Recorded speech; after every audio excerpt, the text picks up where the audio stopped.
this? Hell no. My first question to you is, Han Solo is now been in several decades, as well as Indiana Jones. Do you ever take any pride in the lineage of a character or the longevity of a character when it lives on that you portrayed? Does it connect to you personally at all, away from the screen? You know, the filmmaking is a collaborative enterprise. I'm a part of, and take the responsibility of being part of a film very seriously. And I've been very lucky in my career, and I'm grateful for that luck. Yeah. But I depend on the skill and the quality that other people bring to the project. I don't really spend a lot of time thinking about that. So you've done a couple of projects now, but in this project, and even going back to episode 6, you know, that merchandising wasn't where it is today, where you have games and all these toys and all these virtual reality things that's going on. Mm-hmm. As a character, does it make you like feel any different to know that you may be a part of this video game and a merchandise now, as opposed to, you know, some other movies you've done where merchandising wouldn't have been no merchandising for 12 Years a Slave.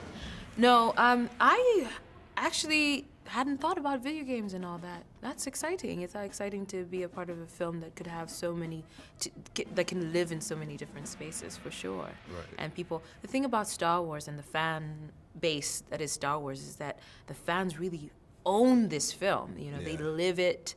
They really interact with it in a very passionate way. It's almost like a way of life for some people. Yeah. So it's a new world for me, and one that I'm very happy to be a part of. Camera, action!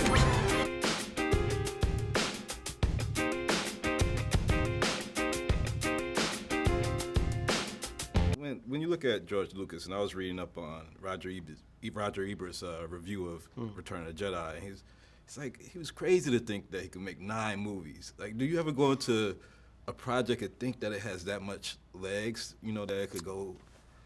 You know, I think you have to take everything one step at a time. Having been involved in television as well, it is a leap of faith to think that any story you're telling is either worth continuing or that it has enough fuel in the tank to go, in the case of TV, 5, 7, 9 seasons, or whatever it is. Yeah. In the case of Star Wars, you know, I know everyone feels like it was this sort of thing that was written, it was always inevitably going to be all these stories, but the truth is that you know, the first Star Wars movie that was made, it was so powerful, and there was so much going on beyond the borders of what you saw. But I'm not sure how much it was clear. You know, there was no written thing that there would be this extended universe. There was no. Yeah. It wasn't known as much as George knew what he wanted to do. He couldn't have possibly imagined what was going to be created in the novels and in the comics and in the graphic novels and in the animated series. I mean, this thing that he made, it was like he tapped into something that had more water pressure than he could have had. This has to be an amazing experience. I mean, to the story itself, blending the stories of the originals with now and Harrison with now, and you being such a young actress on the rise, it must be daunting to be right here at the precipice of the movie release.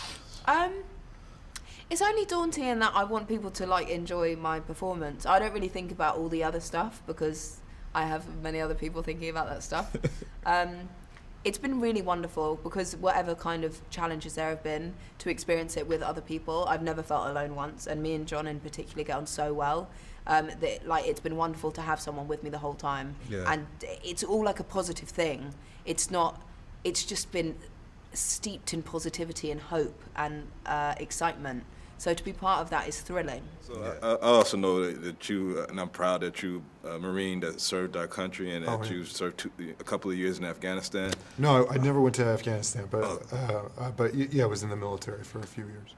Are these foes, whether it's Boko Haram, Al Qaeda, whomever, Are these the real life dark side that we're dealing with today, do you think? Well, there definitely is the dark side. From the perspective of my character, that's it all depends what you're into, I guess. Yeah.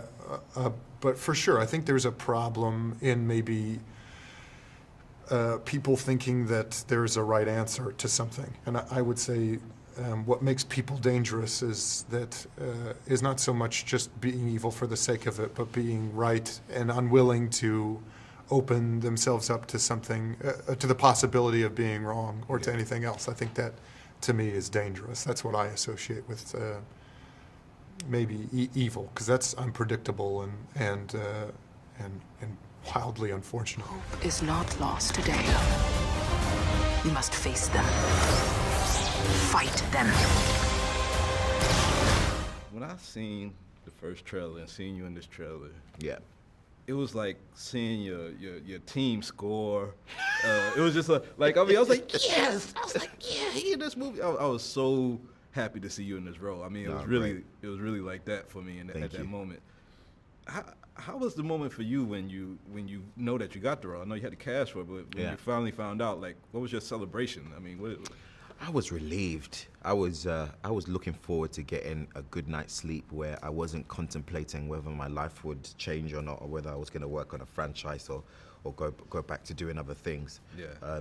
And so when JJ offered me the part, I just had gone through 7 months of auditions and meetings and back-to-back gradual stress. Yeah. So it was good to have a reward for the hard work. So when he told me, I was relaxed. Yeah. Relaxed. Next time.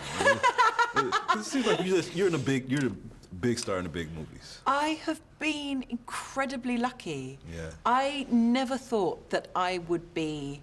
It seemed an impossible dream to ever be in one of these sorts of projects, but to be in 3 is phenomenally lucky, and I'm so hugely grateful for that. I really, really am.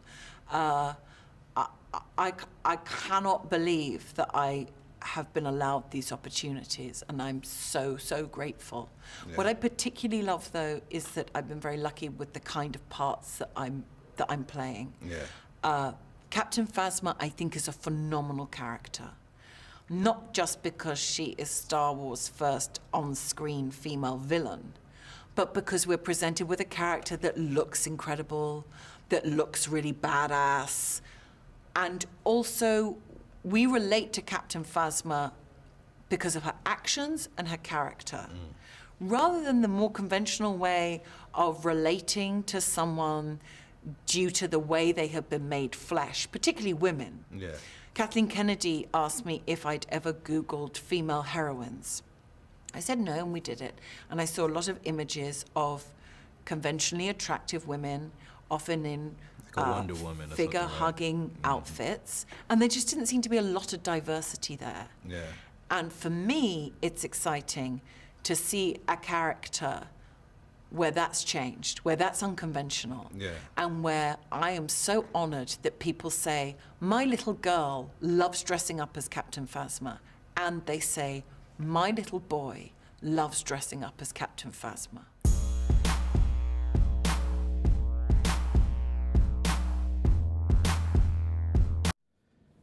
This series has already had a lot of diversity in it, with James Earl Jones and all these other Not characters. that much diversity. It was Well, like yeah, James big Earl Jones and characters. Billy D. That was basically it. There was big characters. But then They Jimmy were- Smits was in the prequels, that's true. Tony Knox was one of the Ewoks. That's so, right. I mean, so it's been diverse. Were you surprised at all to hear the nitwit group on Twitter like having a heart attack about John Boyega being featured? So No, I much wasn't in it? surprised at all. I mean, it's like it's mostly nitwits that get on there and start saying that kind of stuff. You know, of course that was going to happen. Yeah. Because there's a lot of idiots out there. But what was even cooler to see was all the non-nitwits tell the nitwits that they were nitwits for doing that. You know, there was a big outpouring of saying, no, you people are crazy. This is, this is welcome to 2015, welcome to the world as it is now. Yeah. And I was actually thinking about this on the way over too, how special it is that, this very well could be, one of the biggest movies, and then you look at the leads and it's a female, and it's got John Boyega. It's got me in it. It's got the United Colors of Benetton up there. You know, and particularly with the variety of female roles in this now. You know, there's pilots. They're all over the place. Yeah. And it's just it's a different. It just reflects the world as it is now.